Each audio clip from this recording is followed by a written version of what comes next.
BR Ambedkar Konaseema జిల్లా రాయవరం మండలం చెల్లూరు గ్రామంలో ఆత్మ సౌజన్యంతోని ప్రకృతి వ్యవసాయంపై రైతులకు అవగాహన కార్యక్రమం మండల వ్యవసాయ అధికారి కె ప్రభాకర్ ఆధ్వర్యంలో నిర్వహించారు। ఈ కార్యక్రమానికి ముఖ్య అతిథిగా హాజరైన ఉమ్మడి తూర్పు గోదావరి జిల్లా పీడీ జ్యోతిర్మయి మాట్లాడుతూ ప్రకృతి వ్యవసాయంపై అవగాహన కల్పించారు।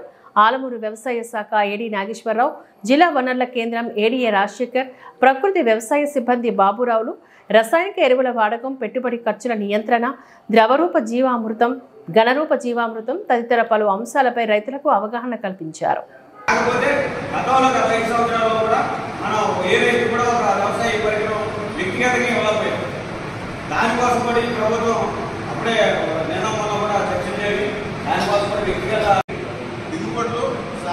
కనీసం 3 నుంచి 5 బస్తాలు తగ్గుతాయి।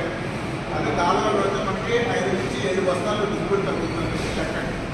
ఎందుకంటే మనం ఏం చేస్తామంటే చేలు కూడా 6 కోతలు పూర్తిగా పంట కోత అయిపోయిన తర్వాత కూడా మనకి ఆ బోర్డుని అందులో దొంగలు కానీ ఎవరో మనం దొంగట్లేదు, మనకి టైం ఉండగా ఎక్కువ అన్ని చేస్తాం।